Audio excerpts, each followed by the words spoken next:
I've seen it before. It turns truth into lies. But I won't back down. I must stay on this road. I gotta know what I'm about. It goes up and turns back down. We're all looking for the moment when getting used to not knowing when all the pieces fall in line. It goes up and turns back down. I keep searching for signs in my dreams back then. And I don't know how to stop, 'cause it brings back the feeling that I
Well, happy Saturday. We are here. Yes, we are the strange ones. We're the weird ones. You could be doing a lot on Saturday, but you chose to be here in the classroom learning along with me today. So, welcome. Thank you. I know this is on a Saturday, but partially the reason I wanted to do this series in the evenings and on Saturday is for people who still have day jobs. They still have responsibilities during the day. And so I wanted to make sure we completed this fourth session in this week. And thank you for all the kind comments. You guys go ahead and let me know that you're here. Put in your first name and where you're watching from, so I know you're here. And we've got this broadcasting over on our YouTube channel, 2 Facebook pages, and in a Facebook group. And over on Twitter. So wherever you're watching, welcome. Glad that you're here hanging out with us. Now, if this is your first time being here for this series, this is part 4 in our series, but each of these can be watched and implemented on their own. Each training is standalone. And today I'm really excited about covering part 4 in my book, Live Your Message. So this is the Messenger Roadmap Masterclass. And this is a training. I was originally just going to record the videos and upload them and then potentially sell them after someone buys the book. They can buy the masterclass, and we still may do that. But what I decided to do was just do it live. I love to teach and I love to answer questions. And so I said, well, if I'm going to record this, I might as well do it live. So here you are. This is available for you for free. And everybody who has purchased the book up to this point, or if you haven't got a copy, by the way, I still have free copies available. So as the author, I bought over 1,000 copies of my own book that we ship to a warehouse, and all we ask is that you pay for shipping. There's a link in the description. Whether you're on YouTube or over in Facebook, you should be able to click on the description. There's a link. Click on that link. Go get your copy. Once they run out, they're probably going to run out. I don't know if I'm going to buy any more copies because it is available now. Amazon, bookstores, Walmart.com, Target.com, on and on it goes. But I wanted to do something special for this community. You guys have been so supportive in my business over the years, and I wanted you to get a copy of this for the fraction of what you can get it anywhere else.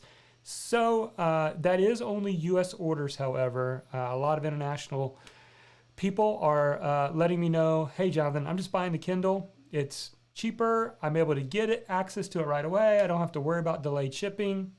Perfect. So whether you have your book or you don't, we are going to dive into part 4 of the book. And when you get the book, maybe it'll make it a little bit more familiar. If you already have the book, I'll be referencing the page numbers and where I am so that you can follow along. Maybe you've got a highlighter. Maybe you've got a pen. I love using highlighters and pens. I'm old school. I even have a teacher editions, what I call it, because I used to be a high school teacher, with highlights and notes in here as to what I'm going to share with you today. So welcome. Glad that you're here. And let me just say welcome to a few people real quick. Say hi to Linda over on YouTube. Glad you're here. Hey to Sean. Edith is here as well. Hey to Summer. Jess is here from down south. Denny is here from Pennsylvania. Welcome, Denny. Glad that you're here. Brianna, I think you're from Jamaica if I remember right. Glad that you're hanging out again. Millie's here, hanging out. Awesome. Amy's here from North Carolina. Welcome. Elisa from Orlando. Just got your book and learning so much. Looking forward to learning more in your masterclass now. Awesome. Lorraine says, good afternoon, Jonathan and Charity. God bless from Philly. Your book arrived yesterday. Woohoo! So excited for you, Lorraine. That's exciting. Emery's here. Glad that you are here. Amy said, got the book this week. Just ordered it today for my sister. Awesome. Thanks for sharing that. Let's see. Tara is here. Welcome, Tara. Phil's here. He said, I was so busy on what I was learned from the first 3 sessions. I almost missed the beginning of the session. Well, we're just getting started, so you haven't missed anything just yet. Awesome. Jenny's here. Welcome to Jenny. Glad you're hanging out. Michael's here from Minnesota, and Christy from Missouri is here. So again, if you're just now joining us, whether you're watching on Facebook or on YouTube, go ahead, put your name in, just say hello so I know that you're here. We're glad that you're here. So your time's valuable. I know you got a lot you could be doing on Saturday. So hey, what do you say? Let's just jump in and get started. Welcome everybody to this special Messenger Roadmap Masterclass. So glad that you are following along at home. And whether you have your book or your book's on the way, I hope that this helps you to really begin to use this information. I want this to be more than just a book you read and set on the shelf, but I want this to fundamentally change your business and your life and the people you're going to impact. So this is part 4, Live Your Message. And I'm really excited to dive into this. And the reason why is because I think this is the heart of the book. Part 1 is to get to your heart as you begin to uncover what's unique about you. But then this part, Live Your Message, is about why we're doing this. We want to make impact, right? We want to be a messenger because we want to make a difference in the lives of others. We want to get to the end of our life and say, you know what, we didn't waste this one and only life, but we took what we had, we took the tools that we had, however dull they are, and we used them to do good in the world. And that's what today is about. So regardless of what industry, what audience, what niche you're in, these principles will help you to attract your audience to you and your message. Ready to get started? Let's jump in. So we're going to start actually on page 221 if you've got the book. And I want to start by kind of telling a story. This is my own story from my own experience. And what I want to actually do is I want to read some of this to you. So let's begin. Page 221. When I was just 22, I was thrust into a speaking engagement with over 600 church pastors in attendance. What made this challenge even scarier was that each audience member had a grading sheet in hand. True story.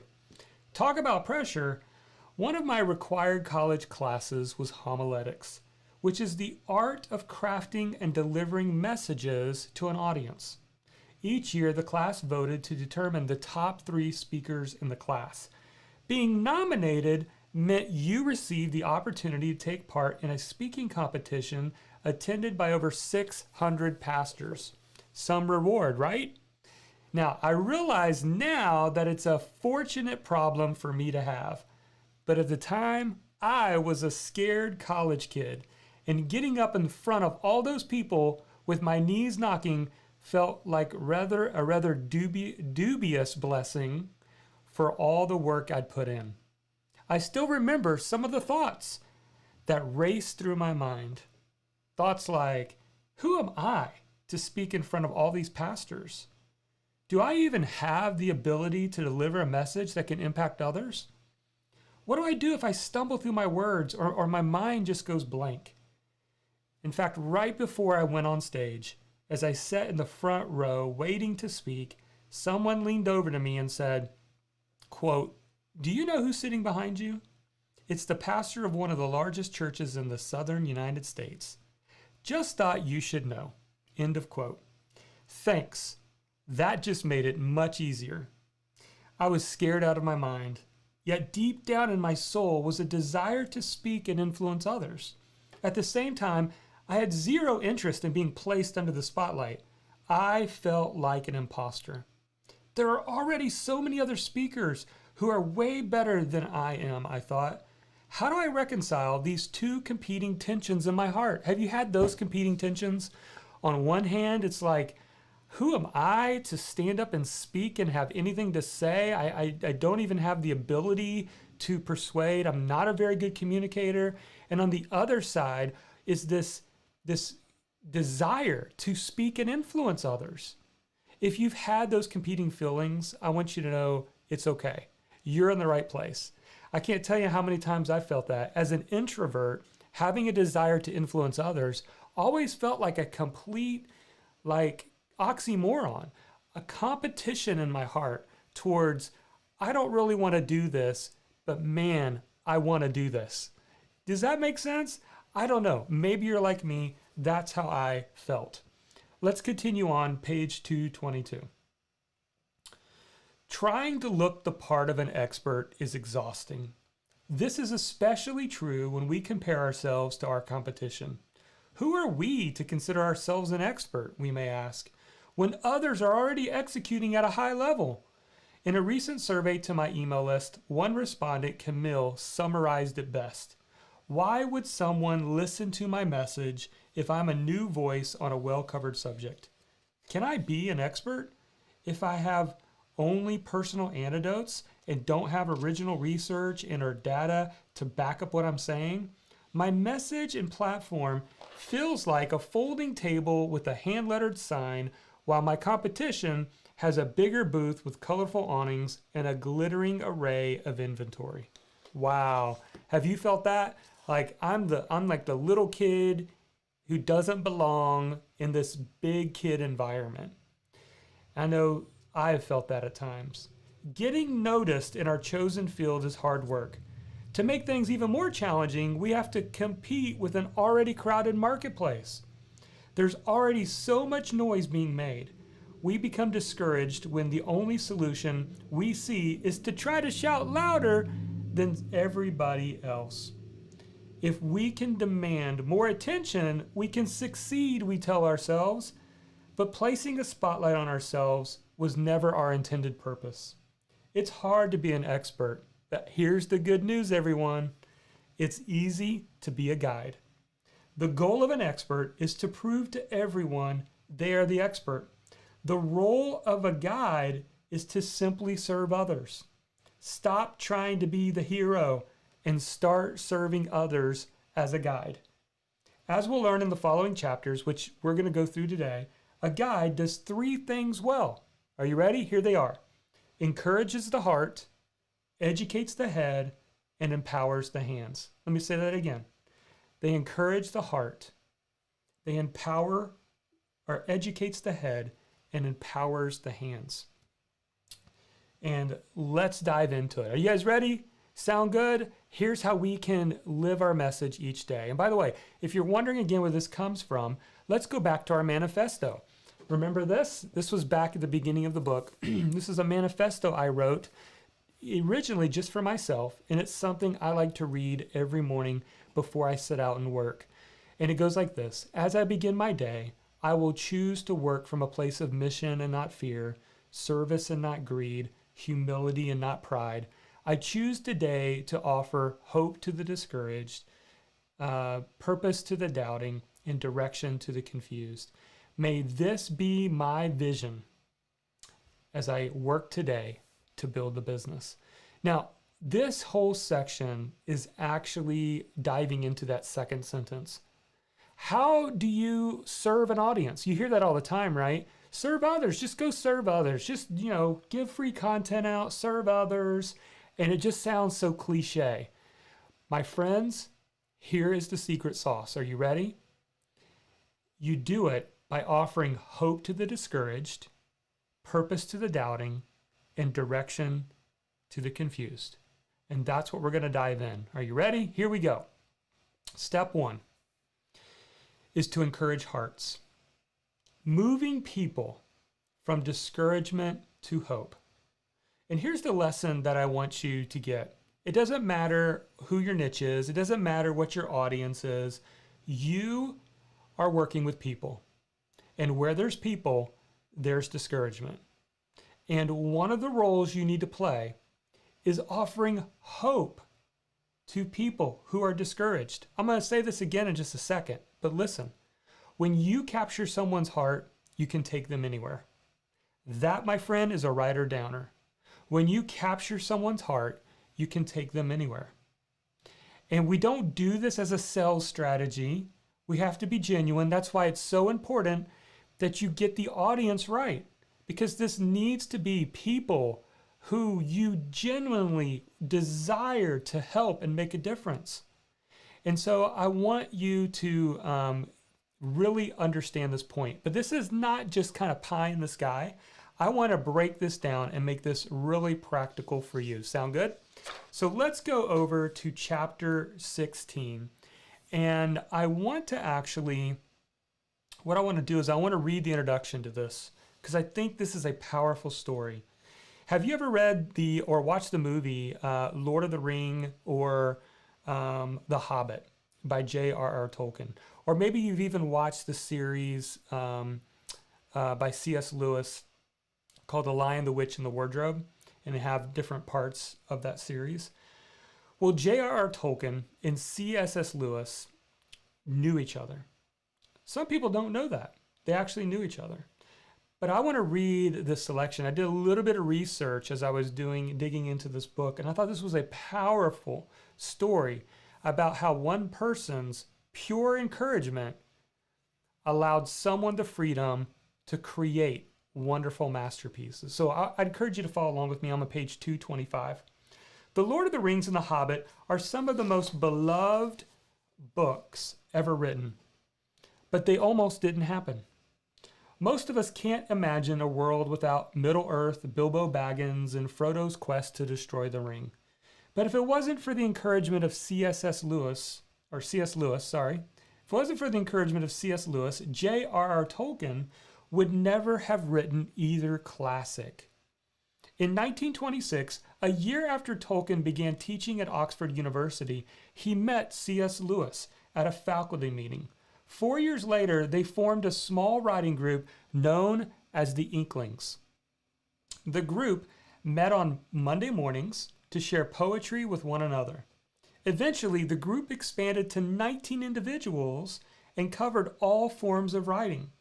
The meetings moved from Monday mornings to Thursday nights. So see this like a meetup or mastermind is what we would call it today.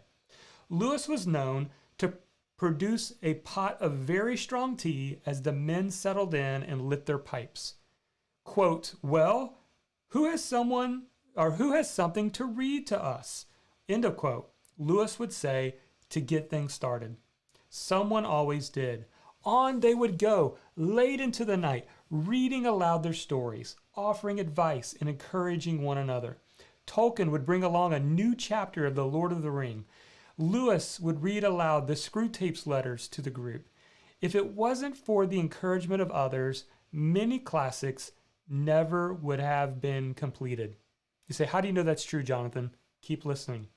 After Lewis's death in 1963, Tolkien wrote a heartwarming note to the Tolkien Society of America. This is what he said, quote, the unpayable debt that I owe to Lewis was not influence, as it's ordinarily understood, but sheer encouragement. He was for long my only audience. Only from him did I ever get the idea that my stuff could be more than a private hobby. But for the interest and unceasing eagerness for more, I should never have brought The Lord of the Rings to a conclusion. Of the Inklings, Lewis said, quote, what I owe them all is incalculable. Is any pleasure on earth as great as a circle of Christian friends by a good fire? And here's the point. Encouragement grows in community. Discouragement grows in isolation. Whether you see it or not, discouragement lurks around every corner. Discouragement exists among the poor and the rich, the upper class and the middle class. Discouragement reaches across borders, touches every race and language. Discouragement abounds. But where a discouragement brings darkness, hope brings the sunrise. Like the first warmth of the sun on your skin, hope rejuvenates the soul. People need hope before they need a solution. Underline, highlight that. People need hope before they need a solution. We want to jump right to fixing people's problems. Let's offer hope. Hope offers power in the present moment. John Maxwell says, quote, where there's no hope in the future, there's no power in the present. End of quote. Before you sell, encourage the heart through hope. When you connect with the heart first, people will follow you anywhere. So is that a powerful story?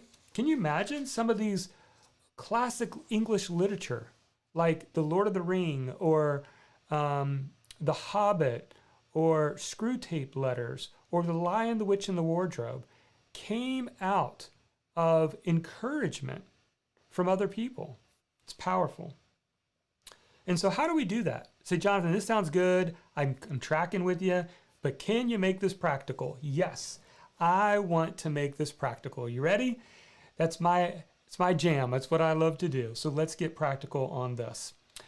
I talk about on page 227, the feel, felt, found principle. Now, I did not invent this, but I'm going to change it up a little bit for messengers. Now, I first learned the feel, felt, found principle actually at a sales conference back in 2003 that I attended. And what was interesting was it really made sense to me from a sales side. And the concept is this: I know how you feel. I have felt the same way, but here's what I found. Now, that's a great way to deal with any individual one-on-one is to identify with them, right? I know how you feel. I felt the same way, but here's what I found. But how do we do that as messengers? Well, here's three principles that I want to give you. I like to say it this way: you're not alone. I've failed too. Change is possible. So you're not alone. Use that in your podcast, in your videos, in your speaking. Help people to know they're not alone. Hey, have you ever felt blah, blah, blah, blah, blah? Well, guess what? You're not alone. That is so powerful to connect with an audience, to help them know that they're not the weird one. They're not the outcast. They're not the outlier. If they feel that way, lots of other people do too. So welcome. Discouragement thrives in isolation. Hope, on the other hand, thrives in community. So we want to tell people it's okay. You're not alone. Number two, I've failed too. And by the way, I want to cover this. Top of page 229.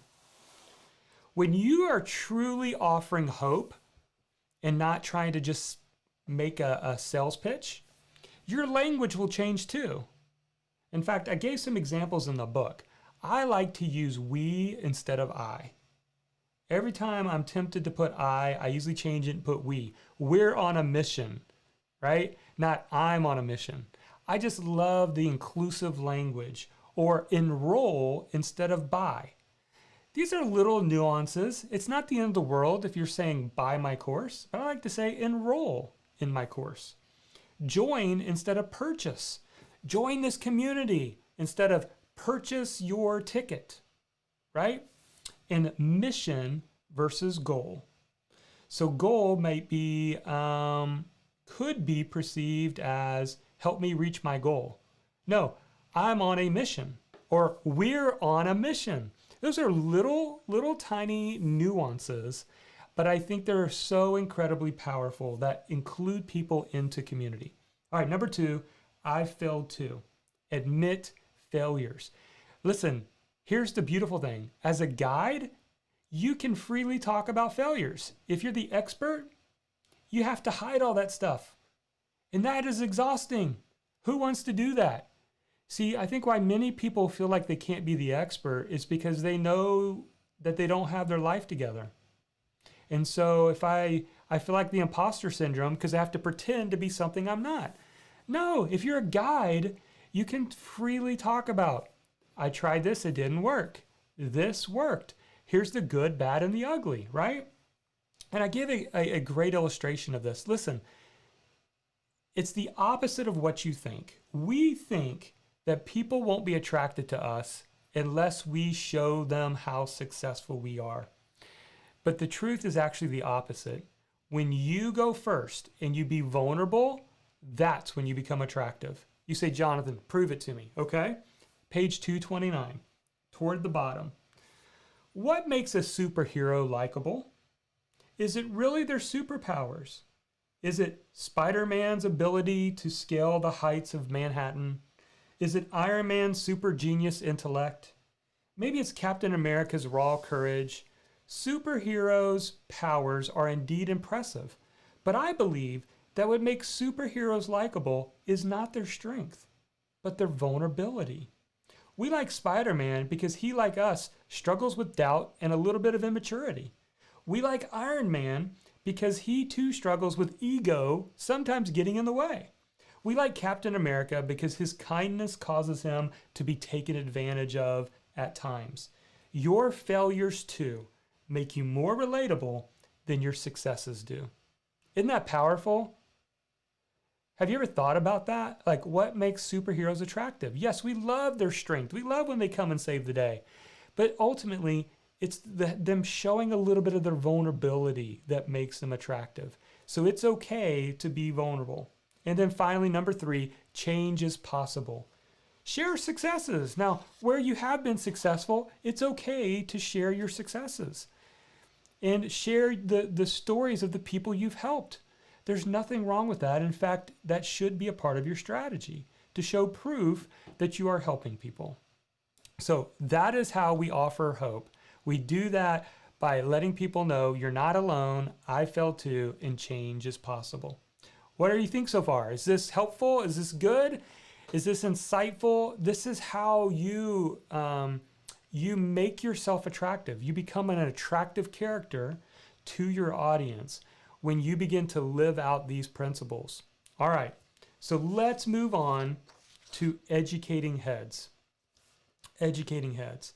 This is when we move people from doubt to confidence.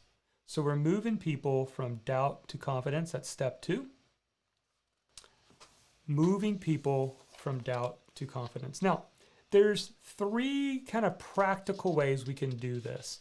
And I want to teach you a principle that is one of our company's core values that we live by. And I want to give you permission to just adopt it for yourself. And here's what it is. I, as a strategy, want to out-teach the competition. That's my strategy. Now, that is also because if I have a strength, it's teaching. That's what I love to do. That is my influencer voice.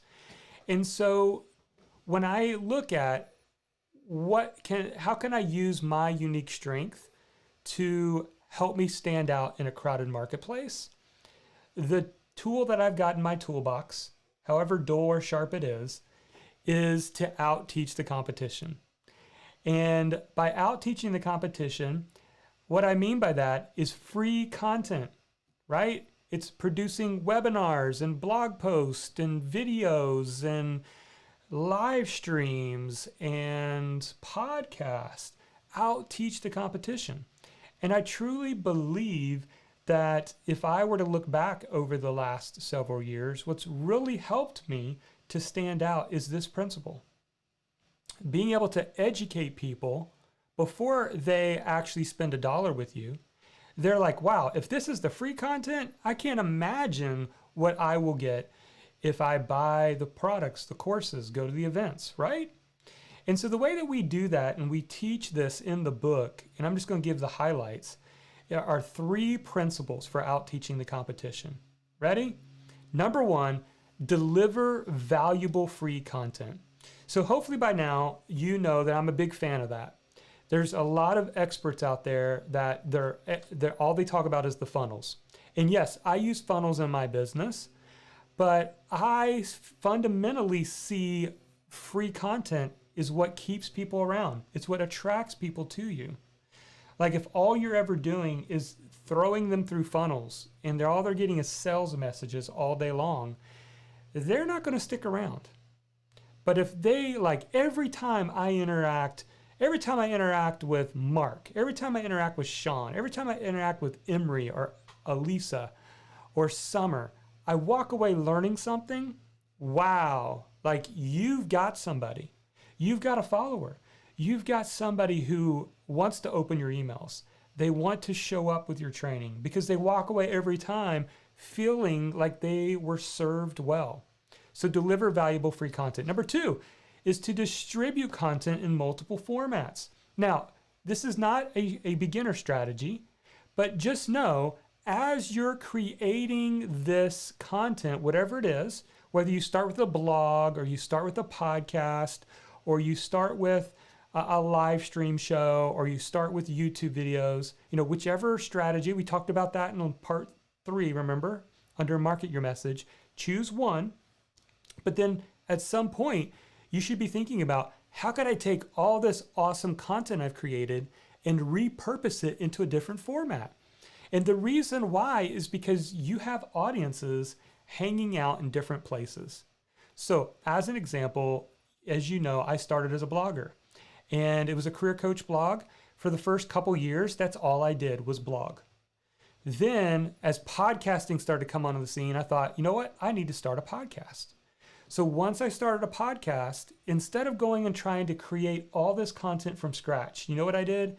I went back to all my old blog posts and they became the notes for my podcast. Every single week, I just produce a new version of old blog posts into a new formatted outlet. I would use them as notes like a speaker would, and I would teach on a podcast. And guess what? I captured a whole different audience than I was capturing with blog posts. Now I had multiplied my reach by still using the same content. And if you remember, this is where I showed this on part 3, and I want to come back to it. Because depending on which influencer voice you are, here is a suggested path for you. So if you're a writer, you should think about starting with a blog. If you're a teacher, think about starting with a weekly live stream show. If you're a speaker, think about a YouTube channel where you can produce videos like clockwork. And if you're a coach, think about maybe a weekly interview podcast might be a great way to get started. And then, depending on which of these you are, I have recommended another step for you. So look at Writer. This is the format that I did with Blogging Your Passion. Started with blog post, then I repurposed them into podcast, and then I repurposed many of them into videos. Well, what am I doing today with Market Your Message? Well, we're actually using the teacher model where I do a weekly live stream show, and then we take the middle part, which is the content of that live stream, where I'm not interacting with live people, the actual content. It's about 10 or 15 minutes long, that piece, and it becomes a video on YouTube, on our YouTube channel. The audio gets stripped out and gets put on the podcast. Well, what have I done? I've done one thing. I've showed up once, taught something, and now it's in multiple formats. And this isn't even on the list, but the fourth step for me is to turn it into a blog post that goes on my blog. Now, here's the key, and this is so important, and I talk about this in the book. There's a difference between being a simultaneous entrepreneur and a serial entrepreneur. Big difference. Many people make this mistake. A simultaneous entrepreneur, trust me, I've tried it, it does not work. This is when you try to take on too much at once. So I did not start by doing live stream show, immediately turn around and try to make it a YouTube video, try to turn that into a podcast, and try to make that a blog post all in the same week. No, I actually did about 23 episodes of the live stream, and I had all those videos before I started having those videos edited to go on to the YouTube channel. And you know what's cool? Now that we've started the YouTube channel late, when we started the YouTube channel, we kicked it off with 5 episodes, and guess what? I had almost 20 on backlog that we're scheduling out 1 per week. So I could literally not do anything right now on my YouTube channel, and a new episode would go out every single week for almost half a year. Wow. Now, once we got the YouTube channel established, then the podcast, same thing. So that is what a serial entrepreneur does. A serial entrepreneur does one thing well until he gets the system down and then goes on to the next thing. So back to our lesson. That's what brings us out to number 2, distribute content in multiple formats. And then number 3 is just a reminder to cover a wide range of topics. Listen, it's easy for us to kind of get on our soapbox with like the one thing we talk about in our niche without pushing ourselves to be well-rounded. I made this mistake with career coaching. I had more fun talking about resumes than anything else. And I suddenly realized that people were saying, Jonathan, you got great articles about resumes, but how do I get my foot in the door for an interview? And then someone said, Jonathan, I've searched your site. I see nothing about a panel interview. Oh, and Jonathan, could you consider writing an article about negotiating a salary? I'm like, man, I am kind of one-sided. It's easy to get in the lane that you enjoy without casting a wide net. So if you're going to outteach the competition, you've also got to push yourself outside of the stuff you like to talk about. Make sense? Awesome. All right. So we have covered 2 of the 3 so far, and we are now going to tackle the third one, which is empowering the hands. So we've talked about encouraging the heart and why that's important, discouragement to hope. We've talked about educating the head, right? We're helping people move from doubt to confidence. We do that through educating them, right? They're more knowledgeable now than they were before. And we've given value to them for free. And now chapter 18, I'm on page 238, is about empowering hands. This is moving people from delay to action. Now, this is so important because it's important that you as the guide push people to action. It's not just about making them feel warm and fuzzy and giving them something to think about, but we got to get them to take action. They got to take action. It's our responsibility to take the complex subject that we that we are guides in and break it down to make it simple enough for people to take action. That's our role as the guide. So the way that we do this, and just get right into it, there's 3 ways to empower any audience in any market. Are you ready for this? Starts on page 239. Give the gift of clarity. Number 2, design a teaching tool. And number 3, deliver quick wins. And it should have a K on it. So yes, I see that. And yes, it bothers me. But I can't fix it now. So give the gift of clarity. Let's talk about that first. How do we give the gift of clarity? Well, look what I talk about on page 239. I say this. German-British statistician and economist E.F.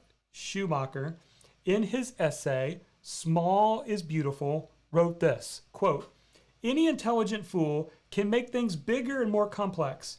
It takes a touch of genius and a lot of courage to move in the opposite direction." In other words, if you're an expert talks high level, an expert rambles, an expert just talks around the subject, an expert just touts their knowledge and look how knowledgeable I am on this topic. A guide acts much differently. A guide says, how can I eliminate 90% of the information that my audience does not need to know about? And how can I make it so simple that they are ready to take action?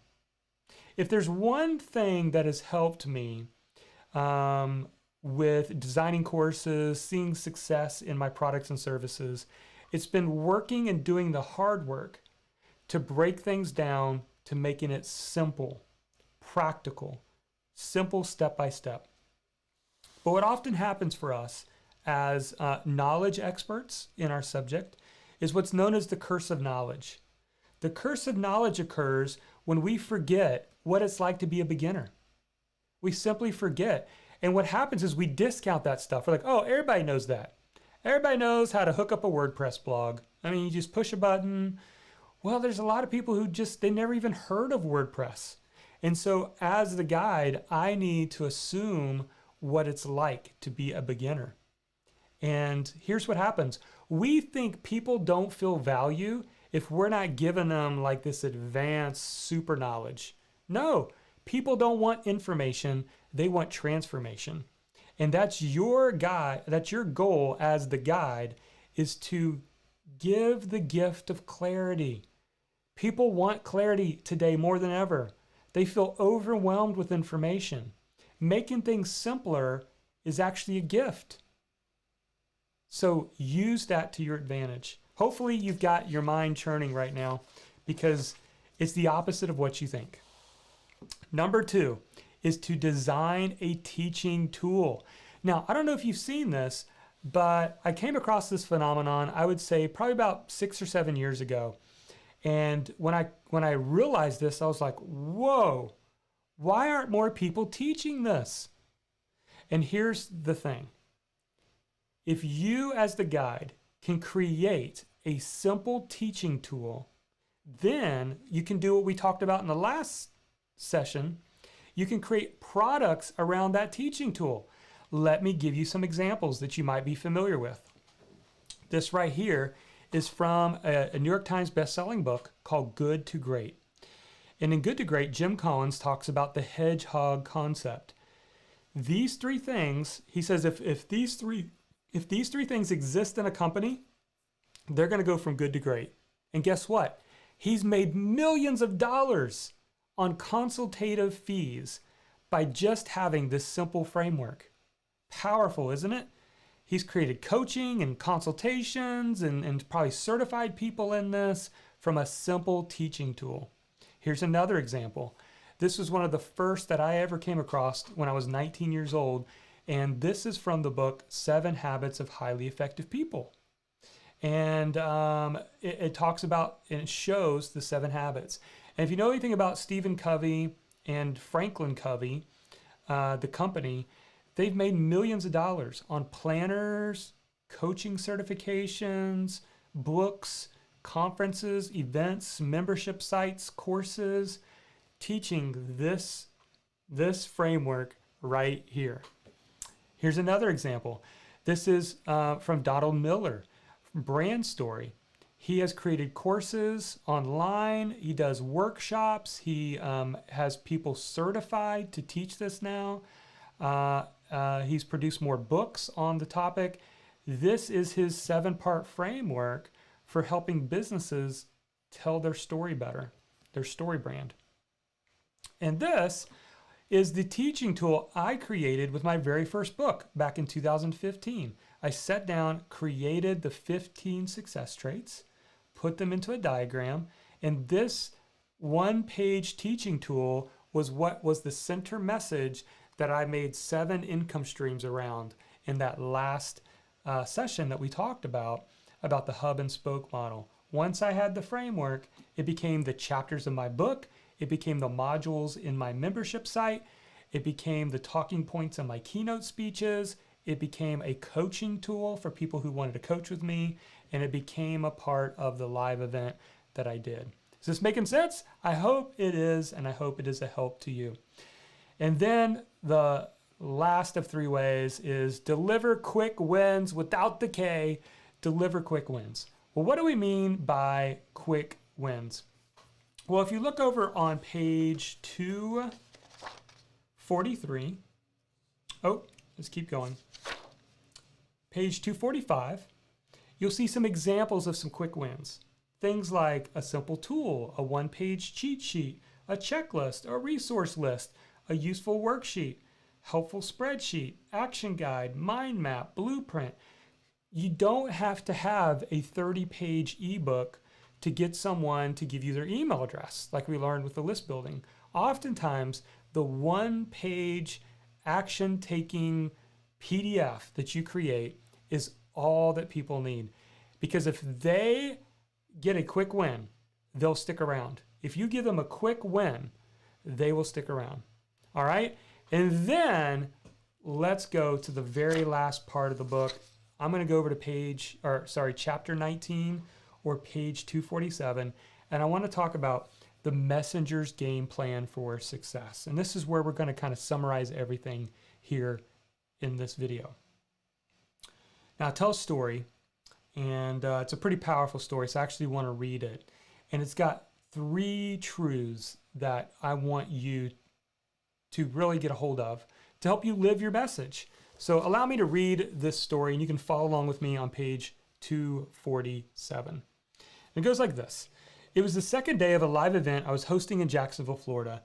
The afternoon break was winding down when an attendee caught my attention and handed me a plain manila folder.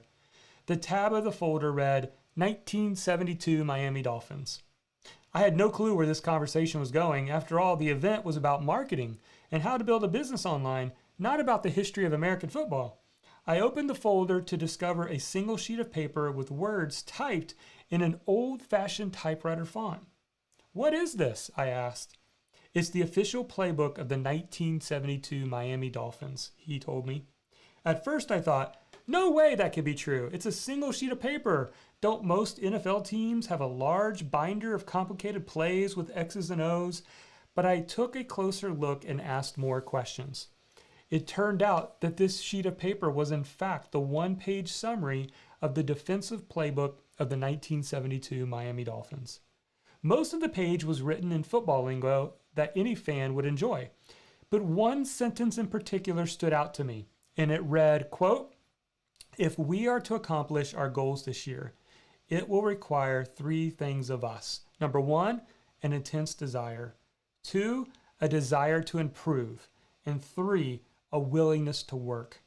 Wow, I thought, because in that moment, a realization hit me.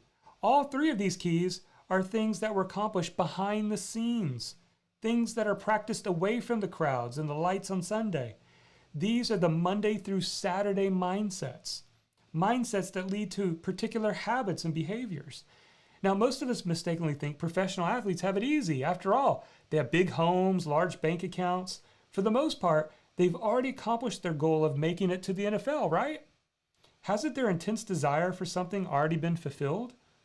They're obviously talented to have made it to the top of their game, so no need to improve can be a big motivator, correct? With all the money, fortune, fame, and lavish lifestyles that NFL can bring, is a willingness to work something these guys even put much thought into? Then the unexpected happened. "Take a look at this," he said. The conference attendee placed a ring in my hand. I looked at it closely, and it was the Super Bowl ring of the undefeated Miami Dolphins from 1972. "How do you have this?" I asked. "My dad was the defensive coordinator of the 1972 Dolphins," was his reply. I couldn't believe I was actually holding a Super Bowl ring. Since I was a kid, I've watched the Super Bowl every year on television. Then it dawned on me, here in my hand was evidence of what can happen when someone makes a plan and sticks to it. By focusing and valuing just 3 core mindsets, the 1972 Miami Dolphins were able to become Super Bowl champions. The truth is, these 3 mindsets can work for us too. And I wanted to end this book on these 3 mindsets, and here they are. Here's what I call the messenger's game plan for success. It's going to require these 3 things of you. Number 1, it begins with an intense desire. I hope as you've gone through this book, you have a stronger desire more than ever to push past the fear, push past the doubts, and step forward and take an action, because their future help, the people you most want to help, depends on your present courage. Number 2, have a desire to improve. In other words, we don't come out just doing this stuff naturally. The first few videos are awkward. The writing of the blog posts don't feel right. The live stream falls apart. But having a desire to improve, even if it's just 1% every day, will make a difference. And number 3 is a willingness to work. One of the reasons I wanted to start teaching online marketing is because I felt like there needed to be a different voice out there. This is not a get-rich-quick scheme, but it is real, and it requires work. Every day you have to decide to put on the overalls, grab the tools, and get to work. I'm not here to say that it's easy, but I am here to say that it's worth it. And your life's busy. You've probably got a lot of demands on your life, but I would just encourage you, like I would encourage my younger self, who finally decided to carve out 2 hours in the morning to work on his business every day. And that gave me consistency in my business. And guess what? Consistency breeds momentum. It just naturally happens. And I hope that this book gives you that encouragement to help you to live your message out. You now have the tools. These are the tools. It starts by believing your message. Once you believe your message, even if you don't know what it is, you believe, you know what? I do have something to share with this world. I have a gift, and it's needed in the world. I might not know what it is yet, But then you go to part 2, define your message, and you get clarity on what that message is. Yes, it can change. 2 to 5 years from now, your passion may change. But remember, your purpose remains. Who you are is how you show up in every situation. That's what's changeless about you. That's the gift you have to offer the world. Then market your message. You've learned the 4 keystone habits to create, capture, compile, and connect to help you get focus in your business, to take things to the next level. And then I hope that you will live your message out every day. Use the Messenger Manifesto. Use that Messenger Manifesto when you feel low and you feel like you doubt. You feel like, I don't feel motivated today. You read that Messenger Manifesto and you say, you know what? As I begin my day, even though I don't feel like it today, I'm making this declaration. I will choose to work from a place of mission and not fear, service and not greed, humility and not pride. I choose today to offer hope to the discouraged, purpose to the doubting, and direction to the confused. May this be my vision as I work today to build the business. This, my friends, is what I believe is more needed now than ever before. We need messengers like you to get out there and spread hope, to give education for people who need it, and to push people to take action, to go from delay to action. That's what we need. We need to help people go from discouragement to hope, right? To go from doubt to confidence, and from delay to action. And that, my friend, is what gets me up in the morning, and I hope it gets you up in the morning, where every day you get up and say, how can I serve these people to help them live out? Remember, they're the hero. You're just the guide.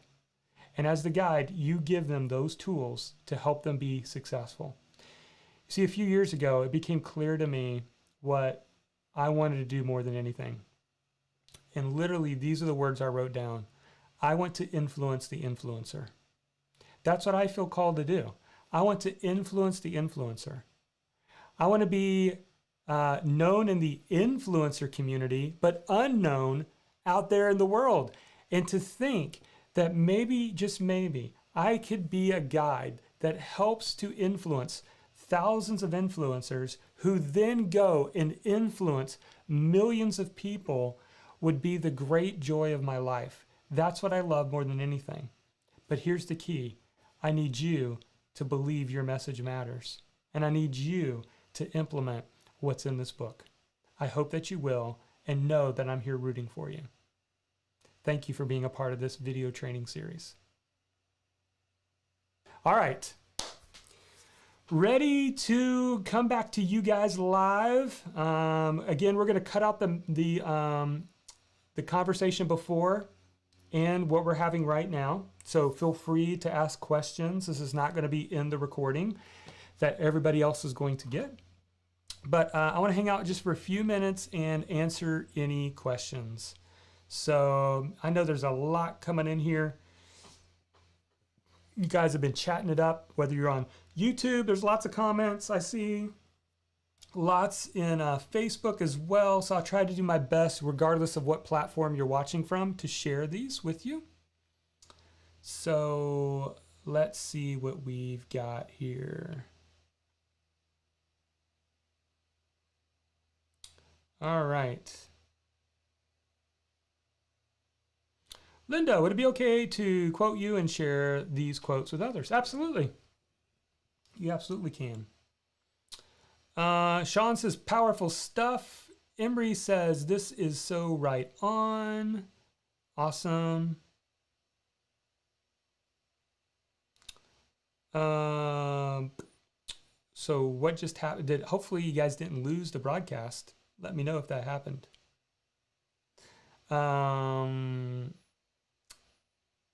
Summer says, oh my, be the guide, not the expert. Brilliant. Yeah, so much easier, isn't it?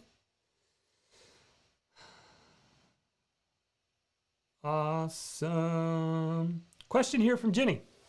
I love your use of quotes and stories throughout the book. How do you go about putting those together? Do you stockpile quotes and stories, then plug them in where applicable, or do the quotes and stories help you develop content. Yeah. So I did a more fuller training on this a little bit, Jenny, in the book launch team, kind of behind the scenes how I wrote the book. I would say that I'm organized enough to get what I need, but I wish I was better with my system. So here's the thing. I love reading books. I average about a book a week. So I love reading books that much that I typically every Sunday night say, what's my book? Sometimes even like on Saturday, I'll order it knowing it'll come in Monday with the goal of trying to read it all by the end of the day. Now, people who say, Jonathan, I don't know how you read a book a week. Here's what's interesting. Just look at the audio length of an audio. Like, I don't know. I still have to record the audio book for this. It's been delayed due to COVID and not having places open. But I would guess that from beginning to end, this would probably be around 3 hours, let's say. So if this was around 3 hours, you take those 3 hours and you divide them by 5 or 6 times, and I don't even know what that is off the top of my head. It's really not as long per day reading a book as you think. But one of the things I love to do is I love to go through, and I probably should have brought a book to show you. I love to go through and mark a book. And so I put little markings in the margin here. And then I usually find a blank page, either in the front or the back of the book, a page kind of like this. And that's where I put the page number and just like a quick synopsis of what that is. So quote about or quote from John Maxwell or something like that. And then what that allows me to do is I've got tons of books in my other, I have a second room in my house that's got more in my office. This is more just for video. And so I will grab books off the shelf and I'm looking in my index for quotes or stories or things. So I like to be an active reader, not only for myself, but if you practice this habit, you will be able to collect all kinds of things. So typically what I do is, to answer your question more specifically, is I create the outline and then I look at the specific chapter and I say, what topics need to be discussed in this chapter? And then I'll go grab books related to that topic and look for quotes or stories or illustrations to help it in the book. I learned a long time ago, someone said illustrations are like windows that let the light in. And you want to have lots of windows in your book. And so one of the things that I hope that many of you get from the book is that it wasn't just practical, but there was a lot of stories, lots of inspirational stories and quotes and things that you can hold on to. Hope that helps. Awesome.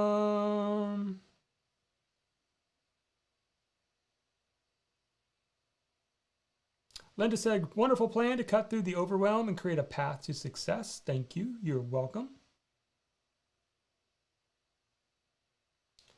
All right. So many comments here. And I appreciate all the kind comments. Love the manifesto, a prayer of my heart. I absolutely love that. Terry says there's no words to express the gratefulness of sharing your magnificent gift with all of us. Forever grateful. Thank you. You're welcome, Terry.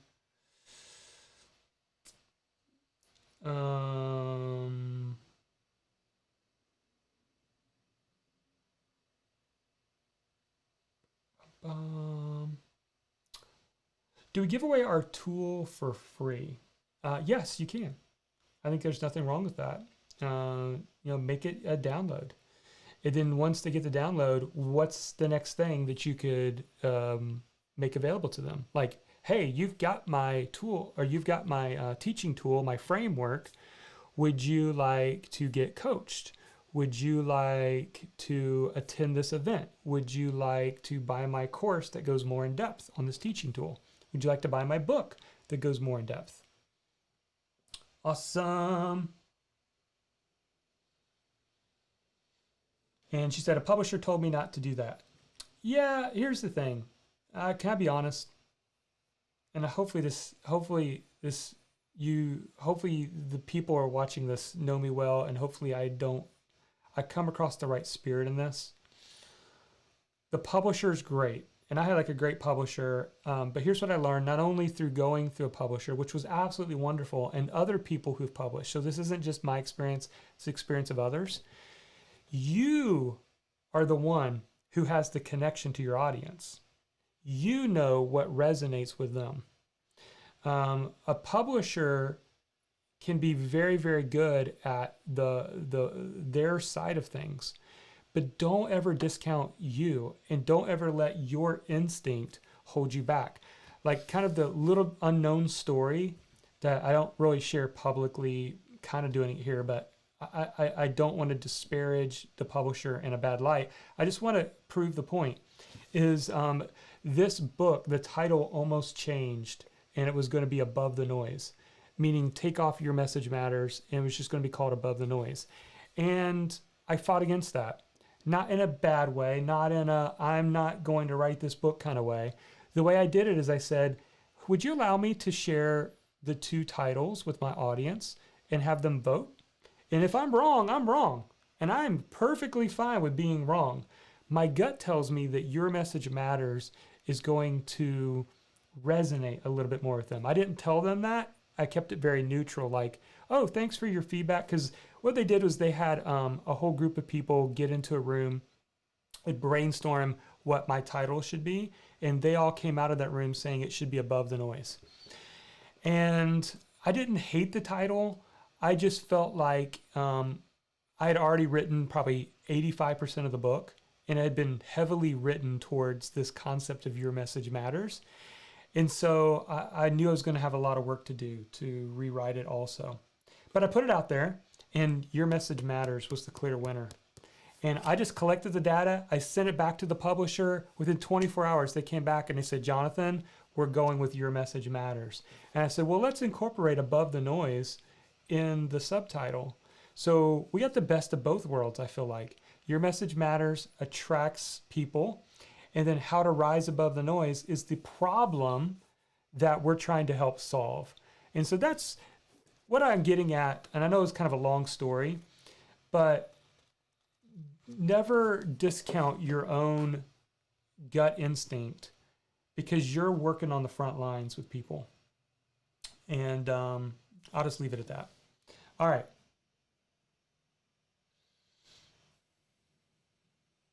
FYI, I've tried going to yourmessagemattersbook.com/tools. I'm getting error. Did you go there today? We're almost finished with it. I've added a few more tools, so the button's not ready just yet, but it should be ready. If it's not working today, try it again, maybe by Monday.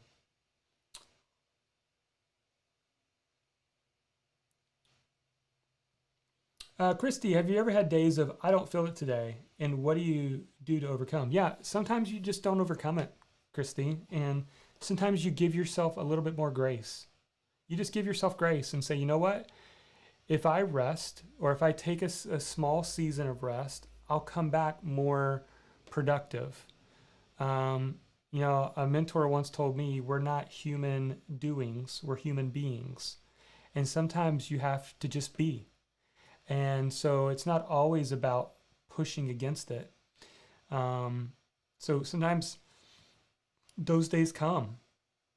And when they do, we have to slow down and listen to what our mind and our body is telling us. Joanne, influencing the influencer. What a great need and great mission you're fulfilling, Jonathan. Thank you. Appreciate that.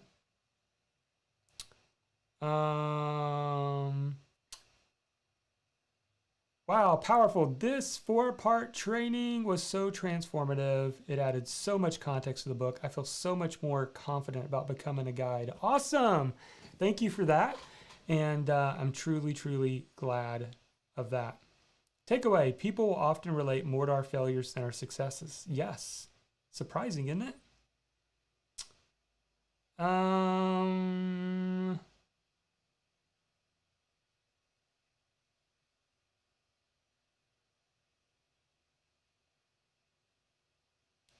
All right.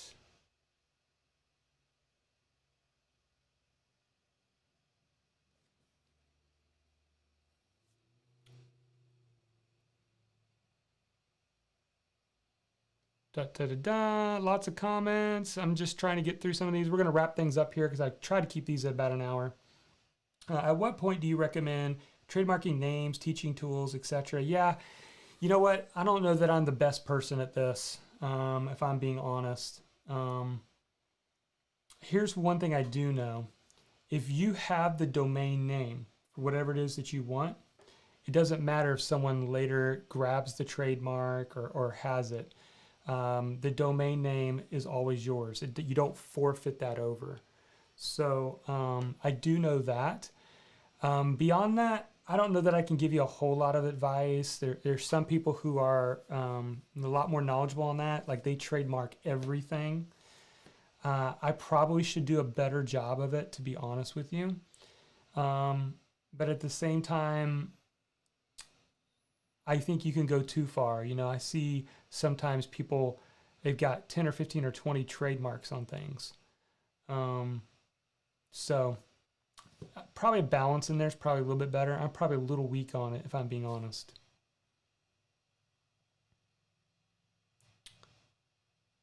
I'm working on doing more teaching with live YouTube videos via Zoom using my laptop so I can have a guest helper online with me. However, once I share my screen, I can't see comments that come in via YouTube. Any ideas for setting up something that would help me monitor comments as I teach? Yeah, I don't know if you have a Mac, but you may want to try something like Ecamm if you have a Mac. And I've showed this before, but just showing this again to you real quick. This is what my screen actually looks like. Now I'm using Restream down here so that it goes out over 5 different places. But you can just take this software, Ecamm Live, and go straight to YouTube Live. And then what happens is it pulls in the comments here. So you can see here, Jess said, people need hope before they need solutions. And it's got a little Facebook. I can click on that, add to broadcast, and that's where I can display or move around and show the comment. So, I mean, this tool, I think it's like maybe 60 or $100 a year, I think. But you can use it to broadcast into YouTube, Facebook pages, Facebook groups, all kinds of places, or you can even use Restream, which is what I have here, to have it go multiple places all at once. So that's how I do it. I have used Zoom before, but you need more than one monitor because nobody's in Zoom. They're actually over on YouTube. So, yeah, might want to try that. Right, let me find, got to get back to Ecamm. Let me take this off. You guys don't want to see all this stuff. Okay.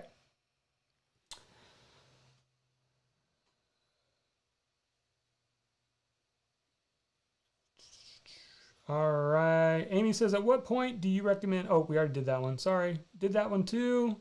So guys, you got any last takeaways? We're going to wrap things up. So Ember got that page to work. I will check out the www and the non one to make sure they're both working. That could be an issue.